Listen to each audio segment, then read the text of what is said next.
오늘의 데일리 뉴스레터에 오신 것을 환영합니다. 1. 한국놈들 세계대전 할 셈인가? 2. 미군의 공포? 3. 개선하기 전에 유형 054A를 물리칠 수 있습니까? 한번 진실을 알아봅시다. 최근 방산 뉴스에서는 주로 전투기와 전차가 주인공으로 화제를 모으고 있습니다. 그러나 한국이 해군의 전투함 분야에서도 오랜 기간 동안 노력하고 발전해온 사실을 간과해서는 안 됩니다. 한국은 삼면이 바다로 둘러싸여 있으며 북한으로부터 차단되어 사실상 섬과 같은 위치에 있습니다. 주변에는 중국, 일본, 러시아와 같은 국가들이 위치하며 이들은 전 세계에서도 강력한 해군력을 보유하고 있습니다. 다행히도 한국은 세계 최고 수준의 조선 기술력을 보유하고 있으며 이를 바탕으로 최근 중국 해군과의 경쟁에 대항할 수 있는 강력한 전투함을 지속적으로 개발하고 있습니다. 한국이 직접 제작하는 만큼 이들의 전투함은 항상 세계 최강을 자랑하는 만큼 수식어가 아까울 정도로 강력하고 우수한 성능을 갖추고 있습니다. 대단한 함정들을 탄생시키고 있습니다. 머지않은 미래에는 이 최강의 전투함들이 한국형 항모와 함께 항모 전단을 꾸려 대양을 가르는 모습도 점점 기대가 되고 있는데요. 한국형 항모는 이야기할 내용이 많은 만큼 항모만으로 꾸린 특집편을 따로 만들기로 하고, 이번에는 항모를 제외하고 이지스 구축함, 잠수함, 아스널쉽, 호위함에 대한 내용들을 한데 모아봤습니다. 얼마 전 호주에서 한국의 뒤통수를 때리는 소식이 들려왔었습니다. 미국이 한국에 허가해주지 않고 있는 핵잠수함 건조를 호주에는 승인해준 것인데요. 지난 3월 9일 미국이 호주의 핵추진 잠수함 구매를 승낙했다고 발표했습니다. 로이터 통신의 보도에 따르면 호주는 2030년까지 미국에서 건조되는 버지니아급 핵추진 잠수함 3척을 구매하고 2척을 추가로 구매할 수 있는 옵션을 가지게 되었다고 합니다. 한국 해군이 그토록 간절히 바래왔었던 핵추진 잠수함을 한국에는 절대 허가해주지 않더니 호주에는 5척이나 구매할 수 있도록 허가를 내주었다는 소식에 미국의 강한 배신감을 느껴야 했었는데요. 심지어 한국은 미국에서 팔아주지 않고 그저 원자력 사용 제한을 풀어주기만 한다면 당장 핵추진 잠수함을 건조할 수 있는 기술력을 가지고 있기에 더욱 아쉬움을 느껴야 했었습니다. 게다가 지난 16일 미 국무부 부차관보인 앤서니 와이어가 한국과는 핵추진 잠수함 기술을 공유할 계획이 없다고 재차 강조하며 더 큰 배신감을 느끼게 만들었습니다. 같은 동맹이지만 호주와 달리 한국은 안 된다고 선을 그어버린 것이죠. 하지만 너희만 안 된다고 하면 참지 못하는 게 한국인들이죠. 얼마 전 핵추진 잠수함급 작전 능력과 현존하는 재래식 잠수함 중 최고의 성능을 갖추게 될 하이브리드 잠수함의 본격적인 건조가 시작되었다는 소식이 들려왔습니다. 바로 도산안창호함의 뒤를 이어 대한민국의 바다를 지킬 차세대 잠수함 장보고 3회치투인데요. 지난 30일 장보고 3회치투 선도함의 기공식이 거제도에 위치한 대우조선소에서 열렸습니다. 장보고 3 사업은 3,000톤급 중형 잠수함 9척을 건조하는 사업으로 배치로는 이미 실전 배치된 도산안창호함을 포함한 3척이 실전 배치를 앞두고 있으며 이보다 한층 더 발전된 형태인 H2급 잠수함 2척의 본격적인 건조가 시작된 것입니다. 선도함은 2026년 해군에 인도될 예정이며 착공에 들어간 2호함 역시 2028년 인도될 예정입니다. 도산안창호함보다 배수량이 600톤이나 늘어 수중 배수량 4,000톤급 잠수함이 된 장보고 3회치투는 현존하는 디젤 잠수함 중 작전 능력이 가장 우수한 것으로 평가받고 있는데요. 앞서 실전 배치된 도산안창호함보다 전투 및 소나체계 성능을 획기적으로 개선해 적 잠수함 탐지 및 교전 능력이 향상되었고, 기존 6기가 탑재되어 있었던 수직 발사대도 4기가 늘어나 총 10대의 SLBM 발사대를 갖추게 되었습니다. 가장 주목해야 하는 부분은 국내 잠수함 중에선 최초, 중대형급 잠수함 중에서는 세계에서 두 번째로 리튬 전지가 탑재된다는 것입니다. 현재 배치된 도산안창호급 잠수함에는 한국특수전지, KSB에서 생산하는 납축전지를 탑재하고 있는데요. 납축전지는 낮은 제조 원가로 가격 경쟁력이 우수하나 충전 과정에서 수소가스가 발생하여 폭발 위험성이 있으며 다양한 부속 설비들을 필요로 한다는 문제점이 있습니다. 협소한 잠수함 공간에 추가적인 설비가 들어간다는 건 그만큼 무장량과 연료 탑재량이 줄어든다는 걸 의미하죠. 하지만 리튬 전지는 납축 전지에 비해 작동 전압과 에너지 용량이 우수하며 충방전 과정에서 가스가 발생하지 않아 부속 설비틀을 제거해 공간을 더 많이 확보할 수 있습니다. 이를 통해 리튬 전지는 기존 납축 전지보다 같은 공간에 더 많은 용량의 배터리를 탑재할 수 있고, 리튬 전지를 탑재한 장보고 3H2 잠수함은 최저 속도 잠항 시간을 166%, 최고 속도 잠항 시간을 305%까지 향상시킬 수 있었습니다. 또한 충반 전효율도 50%이며 수명이 2000 사이클인 납축 전지에 비해 97%로 100%에 가까운 높은 충방 전효율과 4000 사이클로 2배에 달하는 수명을 가지고 있어 잠수함의 운용 및 유지 보수에 있어서도 매우 유리한 이점을 가지고 있습니다. 이들 통해 새롭게 건조되는 H2 잠수함은 기존 재래식 잠수함의 한계를 뛰어넘는 은밀성과 잠항 성능을 확보할 수 있을 것으로 기대받고 있습니다. 잠수함에 탑재될 잠수함용 리튬 전지 체계는 리튬 전지에 있어서는 최고의 기술력을 가진 국내 기술로 제작되었는데요. 체계 개발을 맡은 하나디펜스는 국내에서 리튬 전지 관련 최고의 기술력을 가지고 있는 삼성 SDI의 리튬이온 셀 192개를 직렬 구성한 리튬 전지 모듈을 개발하였으며 장보고 3H2 잠수함에는 총 140개의 모듈로 구성되는 11.2MWh 용량의 리튬 전지 그룹 2개가 탑재될 예정입니다. 그런데 이러한 군용 장비의 높은 출력보다 중요한 부분이 있으니 바로 안정성입니다. 아무리 평시 작전에서 높은 효율성을 보여준다 하더라도 교전 시 작은 충격에 폭발해 버린다면 군용으로 쓸 수 있는 장비라고 할 수 없죠. 특히 리튬은 물에 닿으면 폭발하는 섬질을 가진 금속으로 한번 불이 붙게 될 경우 쉽게 끌 수 없는 성질을 가지고 있습니다. 전기차의 화재 사고를 진압하기 어려운 이유 중 하나이죠. 무게 안정성을 위해 잠수함 하부에 배치되는 리튬 전지는 선체에 파손이 발생할 경우 곧바로 해수에 노출될 가능성이 높습니다. 그렇게 될 경우 리튬 전지에서 수소가스가 발생하면서 연쇄적인 폭발로 이어져 잠수함이 곧바로 침몰해 버릴 수도 있죠. 이러한 사태를 막기 위해 잠수함에 탑재되는 리튬 전지는 절연 성능을 강화하고 과전압, 과전류, 고온 등에 대한 다중 안전장치를 적용하여 일반 전기차 배터리와는 차원이 다른 안정성을 갖추고 있습니다. 또한 리튬 전지 모듈은 외부의 화염으로부터 보호할 수 있도록 전체를 둘러싸 밀봉시키는 압력용기 구조로 설계되었는데요. 모듈을 둘러싸는 소재는 열전도 및 열팽창률, 비열 성능이 높은 스테인리스강, STS 계열의 소재로 제작되어 1400의 온도까지 내부를 보호할 수 있습니다. 이처럼 안전장치들이 마련되어 있지만 과연 실전에서도 제대로 작동할지는 확인해 보아야 할 수 있을 텐데요. 그것을 확인하기 위해 하나디펜스에서는 말 그대로 전지를 불에 태우고 물에 담궈 보았습니다. 이는 세계 최초로 이루어진 잠수함 전지에 대한 성능 입증 테스트였는데요. 하나디펜스에서는 전지를 794VDC 직류전압으로 95%까지 충전하고 연소안전 시험평가를 실시했습니다. 800터부터 1100이 화염에서 2분간 가열하였지만 시험 후 모듈의 파손은 확인되지 않았고 모듈 구조를 속 전지도 전혀 손상되지 않고 초기 전압인 794VDC 직류전압을 유지하고 있는 걸 확인할 수 있었습니다. 또한 염수로부터 안전한 지를 확인하기 위해 작동 중인 리튬 전지팩을 말 그대로 바닷물 속에 담가 보았는데요.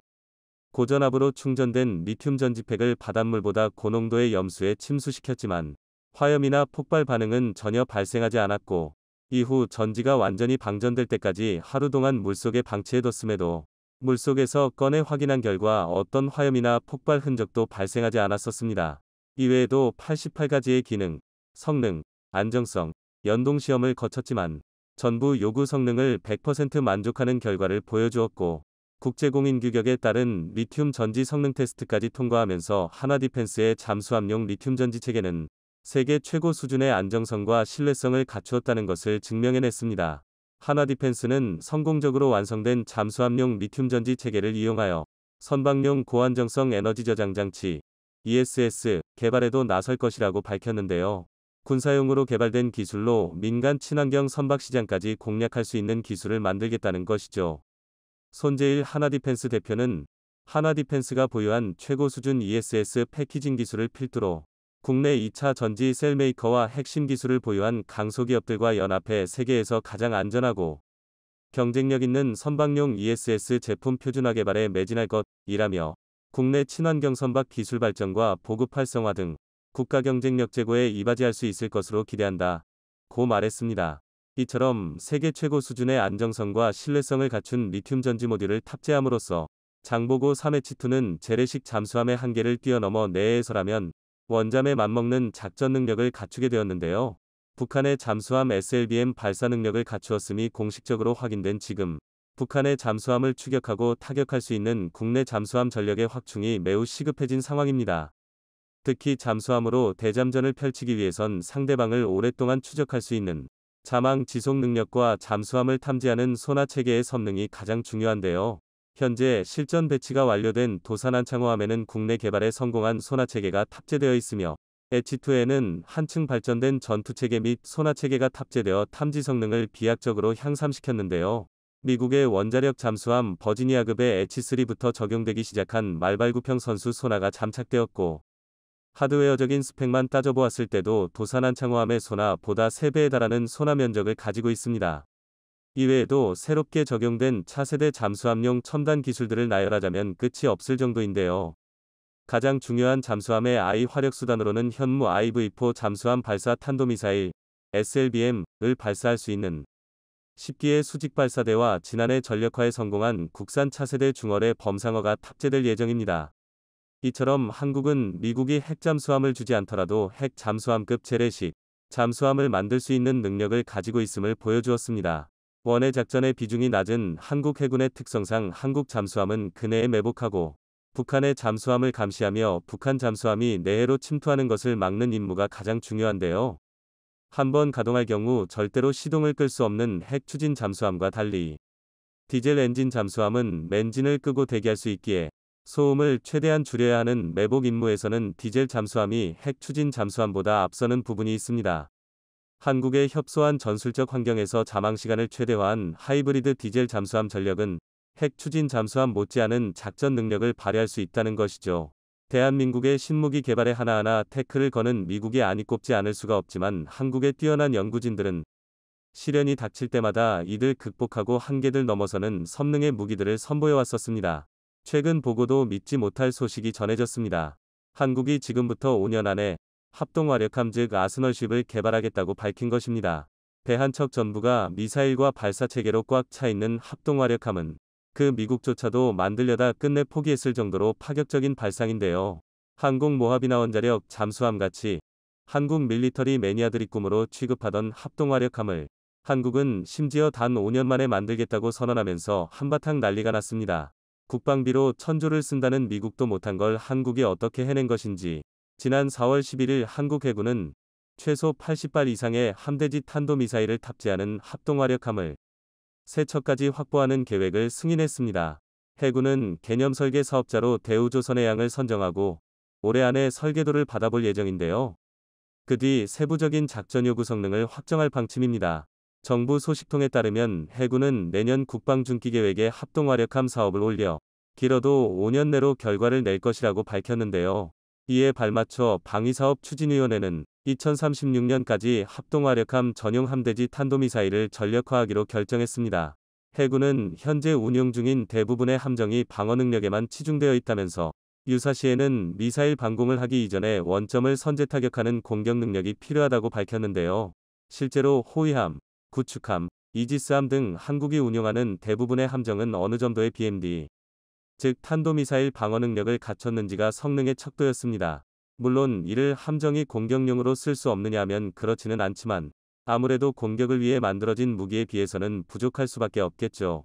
그래서 채택된 아이디어가 합동화력함으로 극단적일 정도로 공격 능력에 치중되어 있는 영어일을 그대로 화약고 같은 무기입니다. 아스널 쉽에 대한 개념은 1990년대 중반 미 해군에서 처음 제안되었습니다. 원양 항해 능력을 갖춘 대형 선체에 수직 발사관을 대량으로 설치하고 최대한 많은 미사일을 싣고 다니는 것인데요.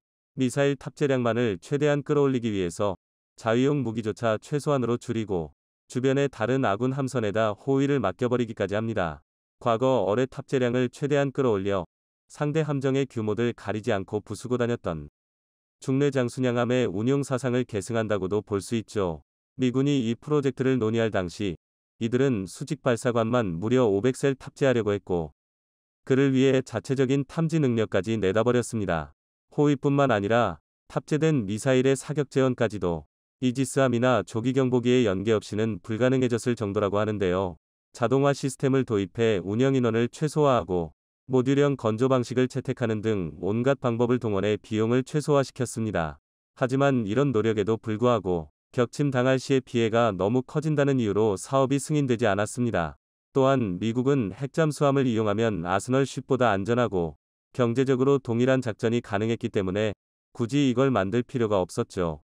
이 사업이 어그러지고 난 뒤 미국은 오히려 정반대로 소형 수상무인함을 대량으로 뽑아내 여기에다 각각 4발의 미사일을 싣는 치명적 분산 전략으로 선회하게 됩니다.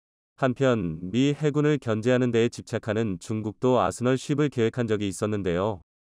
중국은 미국에서 격침을 우려해 사업을 접었던 점을 반영해 반잠수형 아스널쉽이라는 아이디어를 떠올렸습니다. 마치 초창기의 잠수함처럼 함교와 레이더, 수직발사관 출구, 흡기관 정도만을 밖으로 내놓고 나머지 선체 전부를 수면 아래로 숨기는 것입니다. 이러면 값비싼 스텔스 형상 같은 걸 고려하지 않고도 레이더 피탄 면적을 크게 줄일 수 있고 격침의 우려를 크게 멀 수 있다는 것입니다. 그러나 중국 역시 핵잠수함을 확보하고 있으며 2020년에 개념 실증용 함선을 건조하겠다고 했는데도 지금까지 아무런 소식이 없는 것을 보면 결국 상위 호환인 핵잠수함에 밀려나 계획이 엎어진 것으로 보입니다. 그렇다면 한국은 도대체 어떻게 중국은 물론 미국조차 넘지 못했던 아스널쉽의 단점을 극복한다는 것일까요?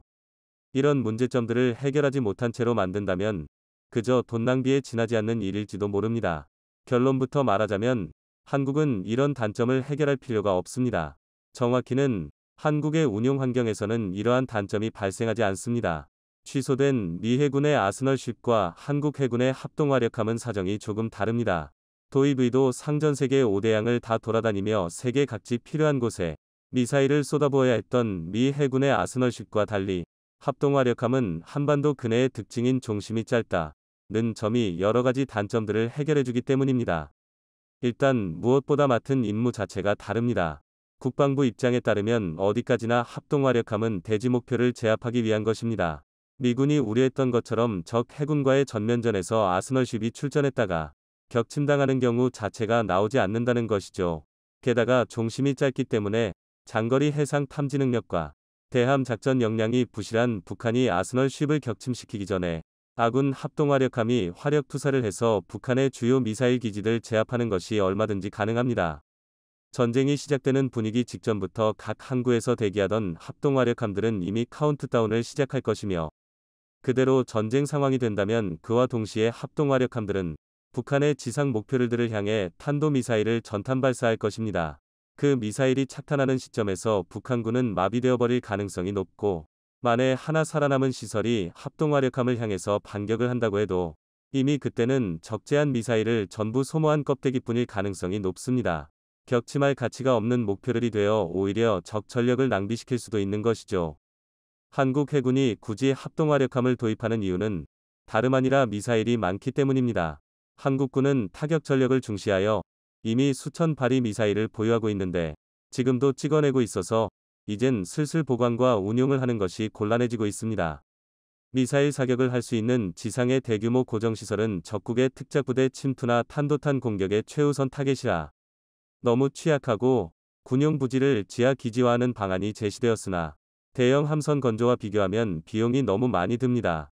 미사일은 이동식 발사대 TEL 쪽이 생존성이 높지만 이동식 발사대는 일량에 20억 원 이상 하는 비싼 물건이고 차량당 한두 발밖에 못 싣습니다.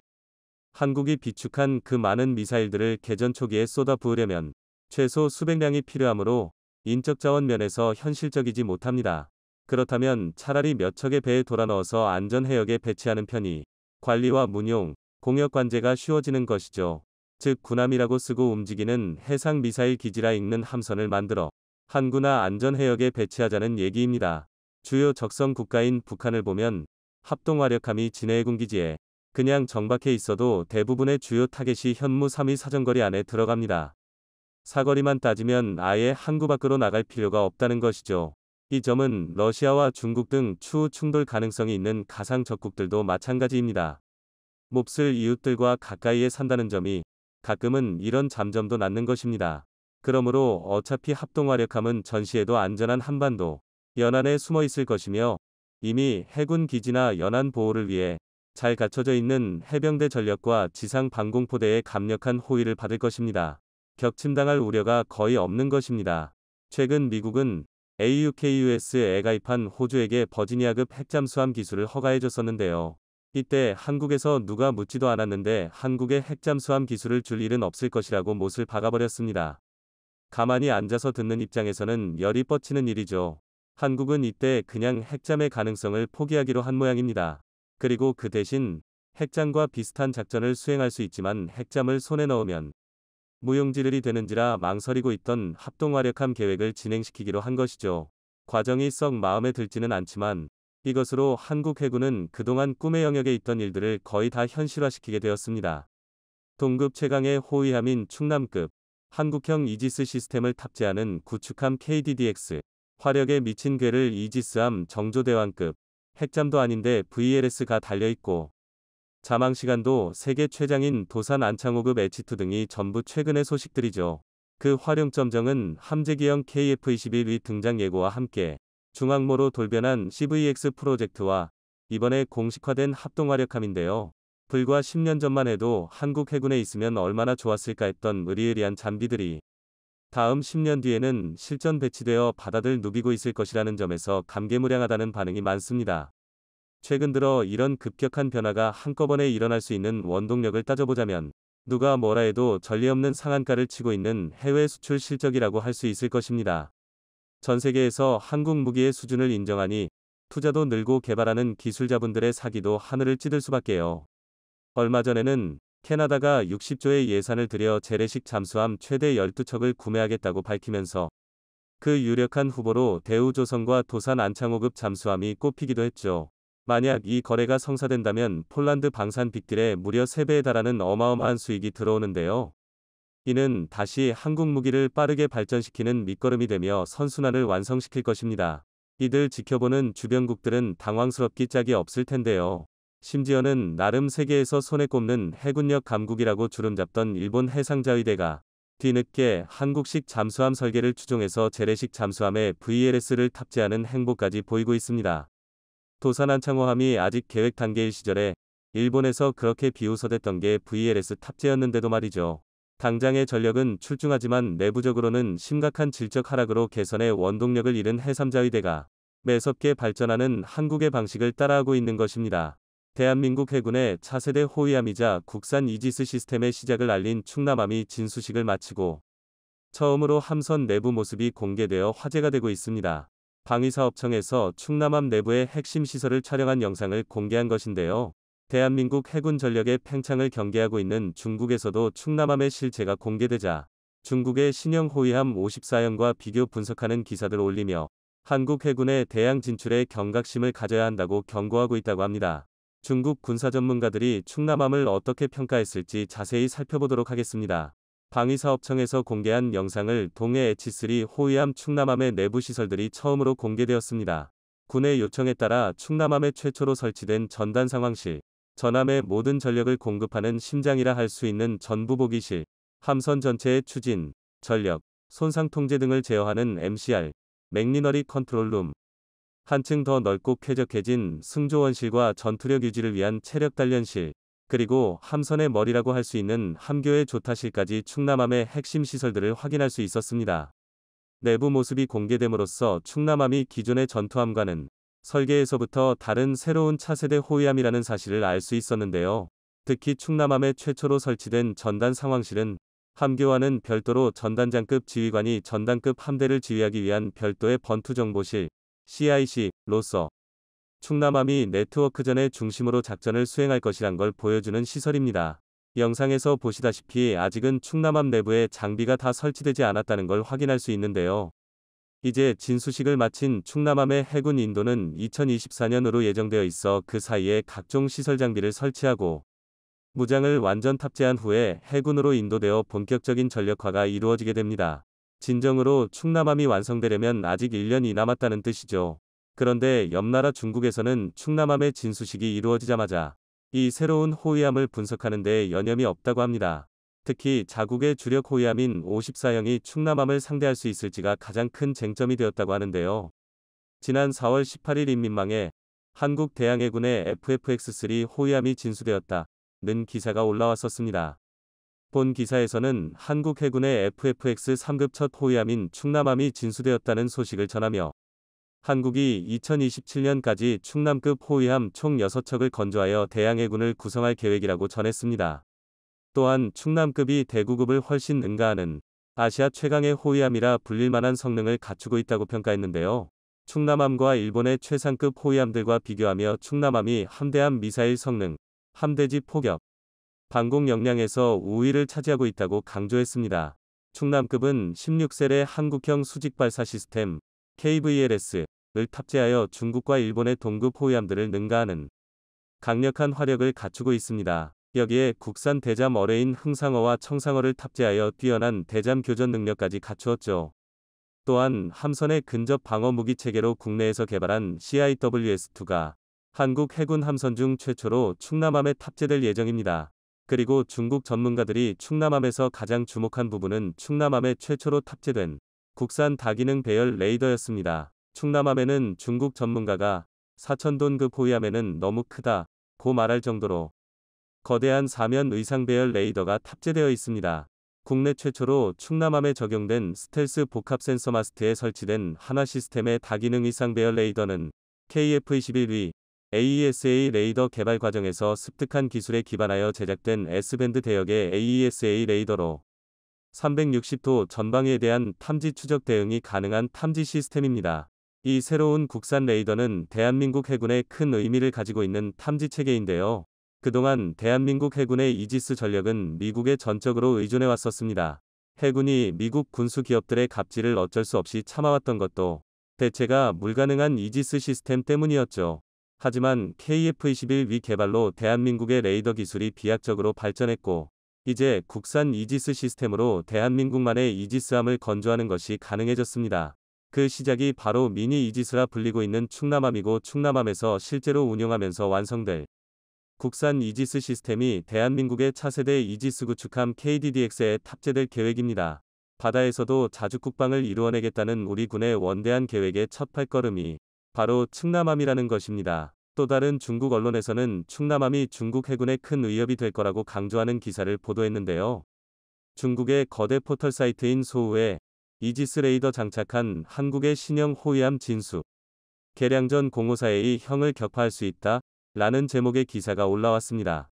본 기사에서도 충남함의 진수 소식을 전하며 충남함의 전력을 분석했는데 특히 주목했던 부분이 충남함의 뛰어난 대잠 교전 능력과 대구급부터 도입하기 시작했던 하이브리드 추진체계 CODLOG였습니다. 충남함에 적용된 CODLOG 추진 시스템은 저속항행 중에는 디젤 전기 추진만을, 고속 추진 시에는 가스터빈을 사용하는 추진 방식으로 이를 통해 충남함은 극도의 정숙성과 신속한 대응 능력을 동시에 갖출 수 있었습니다. 이어 중국 군사 전문가는 충남함의 첨단 장비틀과 강력한 화력을 보유하고 있는 충남함을 한국 언론들이 아시아 최강의 호위함이라 부들만하다고 인정하며 과거 태국 호위함 수주전에서 중국의 신형 호위함인 054A형이 한국의 대구급 호위함의 수출 버전인 DW3005H에 패배했던 것을 거론하며 충남급은 이보다 훨씬 업그레이드된 버전이라고 강조했습니다. 지난 2018년 태국에서 대구급에 기반한 한국의 수출형 호위함을 5,200억 원에 도입하며 태국 역사상 최대 규모의 방산 계약을 체결했었습니다. 지난 2015년 T-50을 도입했었던 태국은 이후 2017년에 8대를 추가 구매하며 한국 무기의 성능에 푹 빠진 모습을 보여주었었고 이어서 호위함까지 한국에서 도입하기로 결정한 것이었죠. 그런데 당시 입찰에 중국도 자국의 신형 호위함 054A형을 들고 참여했었는데요. 중국에서 파격적인 조건을 제시했었지만 결국 태국 해군의 선택을 받지 못했었습니다. 태국 호위함 수주전에 패배했던 원인으로 중국 군사 전문가들은 객관적으로 보았을 때 054A형이 나쁘지 않은 호위함이긴 하지만 한국의 대구급 호위함의 재원에는 미치지 못했기 때문이라고 분석했었습니다. 또한 이처럼 충남급의 전신인 대구급을 상대로도 승리하지 못했는데 더 발전된 호위함인 충남함을 상대로 국제 방산 시장에서 054A형 호위함이 승리할 가능성은 없을 것이라며 하루빨리 더 고성능 호위함 개발에 나서야 한다고 주장했습니다. 이미 H2 호위함인 대구급에 패배했으니 H3 호위함인 충남급과는 비교해볼 필요도 없다는 것을 파악하고 있는 것이죠. 이처럼 중국 군사 전문가들도 충남급이 아시아에서 독보적인 성능을 갖춘 호위함이라는 사실을 부정하지 못하고 있습니다.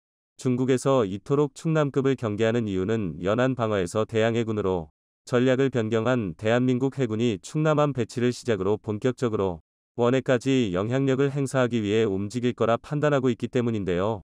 본래 1990년대까지 한국 해군은 북한만을 주적으로 삼정하고 연안 방어에 주력하는 구조를 가지고 있었기에 참수리급과 같은 고속정 전력 구축에 열중해 왔었습니다. 그러나 주변국인 중국과 일본의 해군력이 점차 강화되어가며 우리 군 역시 대양 해군으로 나아가야 한다는 목소리가 높아졌고, 이로 인해 시작된 것이 바로 차기 호위함 FFX 건함 계획이었습니다. 대양 해군의 필수 요건 중 하나가 원양작전 수행이 가능한 배수량 3,000톤 이상의 군함을 갖추는 것인데요. 충남함은 FFX 계획에서 인천급, 대구급의 뒤를 잇는 FFX H3 호위함으로 본격적인 원해 작전이 가능한 스펙을 갖추고 있습니다. 대양 해군을 표명한 한국 해군이 본격적으로 연안 방어에서 벗어나 영향력을 행사하겠다는 건 한국과 인접한 서해를 장악하고자 하는 중국의 입장에선 목에 가시가 걸리는 듯한 소식이었습니다. 지난 4월 12일에 소우의 또 다른 중국 기사에서는 한국이 이처럼 빠른 속도로 해양 전력을 늘려나가고 있는 의도를 주목해야 한다고 말했습니다. 본 기사에서는 한국이 충남함 같은 호위함뿐만 아니라 정조대왕함, KDDX와 같은 신형 이지스함 건조에 박차를 가하며 해군의 전력을 늘리고 있다고 전했는데요. 지난 4월 26일에는 도산 안창호함에 이어 SLBM 발사가 가능한 3,000톤급 국산 잠수함 안무호가 해군에 취역하기도 했었습니다. 중국 전문가들은 한국이 아시아에서 패권을 유지하기 위한 미국의 부추김을 받아들여 북한과 중국을 압박하기 위해 해군 전력을 급히 강화하고 있다고 분석하고 있는데요. 또한 한국은 수출입 의존도가 높아 해상 수출입로의 안전을 확보하는 것이 중요하기 때문에 해군력 증강이 필수적일 수밖에 없다 말하며, 한국의 해군력 증강에 아시아 지역의 안보 불안을 가중시키는 요소라는 어처구니 없는 주장을 펼쳤습니다. 허구한 날 남의 영해를 제 집처럼 들락거리고 대만을 침공하겠다고 위협하면서 아시아들 언제 터질지 모르는 화약고로 만들고 있는 게 누구인지를 생각하면 어처구니 없는 주장이 아닐 수 없는데요. 그래도 완전히 틀린 주장도 아닌 것이, 우리 군이 해군력을 증강하고 있는 것은 군사적 도발을 계속하고 있는 북한을 압박하고 중국이 언제 들어막으려 할지 모르는 우리의 무역로를 지키기 위함입니다. 반도이지만 대륙으로 이어지는 통로가 북한이라는 큰 장애물에 막혀 있어 사실상 섬나라나 다들 바 없는 우리나라가 바닷길을 지키는 것은 생존과 직결된 문제이기에 강력한 대양해군을 갖추는 것은 선택이 아닌 필수라고 할 수 있습니다. 이를 위해 중국에서 경계하든 말든 대한민국 해군 전력은 전세계 1위를 지켜내고 있는 한국 조선업계의 저력을 빌려 빠른 속도로 강화해 나가고 있습니다. 한반도 영해의 영구한 평화를 지켜낼 새로운 전력이 완성될 그날을 손꼽아 기다려봅니다. 대한민국 네 번째 이지스함이 그 위풍당당한 풍채를 드러냈습니다. 작년 7월 정조대왕함이 무사히 진수식을 마친 건데요. 세종대왕함에 이은 차세대 이지스 구축함 건조 프로젝트의 첫 번째 결과물로서 조선시대의 명군으로 나라를 부국강병하게 했던 정조대왕 이름을 한 명으로 선정했습니다. 그런데 진수식 이후 정조대왕함의 일부 재원이 공개되자 중국을 비롯한 주변국들이 말도 안 된다는 반응을 보여주고 있습니다. 특히 북한에서는 한국의 군대를 전멸시켜버리겠다며 김정은이 핏대를 세우며 소리칠 정도로 격하게 반응했습니다. 한국의 신형 이지스함에 이토록 격렬한 반응이 일어나는 이유에 대해 자세히 알아보도록 하겠습니다. 정조대왕함은 우리나라 이지스 구축함 획득 사업인 관개토 3H2의 첫 번째 함정입니다. 공개된 정조대왕함의 최대 탐지거리는 1800km에 동시에 탐지할 수 있는 표적수가 최대 1800여 개로 전세대 이지스함인 세종대왕함의 2배에 달하는 탐지 능력을 가지고 있다고 하는데요. 이는 중국과 일본 해군이 보유하고 있는 이지스함의 탐지거리를 훌쩍 뛰어넘는 수치로 현존하는 이지스함 중에서 탐지 능력만큼은 독보적이라고 할 수 있습니다. 사실 중국도 이지스함을 여러 대 보유하고 있다고 알려졌지만 정확히 말하자면 중국의 이지스함은 진짜 이지스함이라고 할 수 없습니다. 이지스함은 미국에서 개발한 이지스 시스템을 도입하고 있는 함선을 가리키는 말로, 중국은 이지스 시스템이 없어 자체 개발한 레이더들 도입한 방공구축함을 운용하고 있습니다. 중국형 이지스함을 표방하며 속속 건조되고 있는 중국의 신형 방공구축함들의 체급이 서방의 이지스함들에 비해서 훨씬 큰 것으로 유명한데요. 이는 부족한 레이더의 성능을 채우기 위해 함선의 체급을 높여 더 큰 레이더를 더 많이 달아 탐지 능력을 보충하기 위한 것이었습니다. 즉 질보다는 양으로 밀어붙인 것이죠. 때문에 중국 방공구축함의 성능이 이지스함을 거의 따라잡았다는 추측이 많았지만 여전히 미국의 이지스 시스템에는 훨씬 못 미친다는 평가를 받아왔습니다. 거기에 한국에서 만든 정조대왕함의 탐지거리는 과거 중국이 발작적으로 거부 반응을 보였던 사드의 탐지거리를 뛰어넘는데요. 만약 정조대왕함이 서해상에 배치될 경우 중국 대륙의 대부분을 감시망 안에 둘 수 있게 됩니다. 사드의 탐지거리가 1000km에 불과하고 한국 본토에 고정되어 있어야 했던 것을 생각하면 중국의 입장에서는 2배의 탐지 능력을 가진 움직이는 사드가 갑자기 튀어나온 것이나 다름없습니다. 정조대왕함의 만재 배수량은 12,000TU로 기존 세종대왕함보다 배수량이 1,400T이니 증가했지만 구축함의 핵심 무장인 미사일 수직 발사기의 숫자는 128셀에서 64셀로 격감했는데요. 그 이유를 알기 위해선 세종대왕함이 취역할 당시의 상황에 대해 고려해야 합니다. 세종대왕함에 이렇게 많은 무기체계가 적용된 이유는 당시 건조된 세종대왕함이 단 3척뿐이었다는 점에 있습니다. 대한민국 3면의 바다를 지킬 이지스함이 단 3척뿐이었던 건데요. 거기에 만전이 상태로 작전을 수행하기 위해서는 3척의 배가 교대로 작전을 수행해 실질적으로는 한 척으로 모든 바다를 감시해야 했죠. 때문에 구축함 한 척만으로 모든 전술적 상황에 대처하기 위해 세종대왕함은 표준보다 훨씬 많은 양의 무장창을 갖출 필요가 있었습니다. 반면에 정조대왕함이 취역될 시기에는 기존의 세종대왕함 3척에 더불어 FFX 계열 호위함 인천급, 대구급 호위함들이 취역할 예정입니다. 즉 화력은 충분하기에 정조대왕함에 세종대왕함과 같이 빈틈없이 무잠을 채워 넣을 필요가 덜한 것이죠. 그리고 무기 탑재량을 줄인 대신 여유 공간을 이용 정조대왕함의 방공 시스템을 비약적으로 발전시켰습니다. 어찌 보면 방공함이라는 목적에 가장 부합하는 체계를 갖추게 된 것이죠. 한국은 상당 부분 수입에 의존하던 무기체계의 국산화에 노력해왔는데 정조대왕함은 그 노력의 결정체라고 할 수 있습니다. 한국은 이지스함의 핵심 파츠 중 하나인 대공 레이더의 국산화에 성공하였습니다. LIG 넥스1에서 개발에 성공한 SPS-550K 레이더는 최대 탐지거리가 250km 이상으로 500개 이상의 목표물을 동시 추적할 수 있습니다.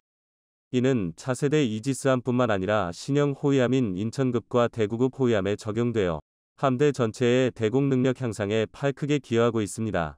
또한 대잠전의 눈이라고 할 수 있는 음파 탐지기, 소나의 국산화도 성공했는데요.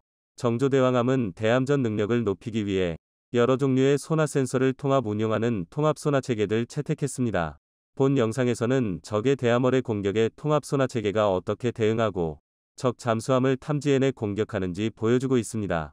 함선에 달린 저주파 능동소나와 능동형 선배열레인 소나들 통합 운용하여 보다 장거리에서 잠수함을 탐지, 추적하고 어떤 어뢰의 소음이라도 포착하여 추적과 식별 가능한 체계로 한 차원 발전된 대잠 전략이라고 볼 수 있습니다.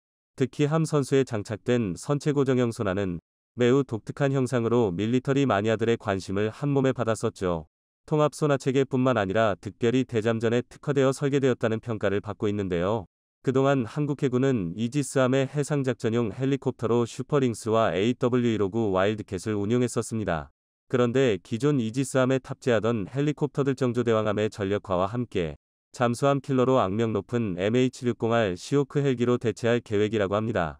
기존 한국 해군이 운용하던 헬기는 체급이 작아 경납고가 작은 전함과의 연계에 적합했지만 그만큼 탑재량이 작아 탐색 능력과 대잠 능력이 떨어지는 단점이 있었습니다.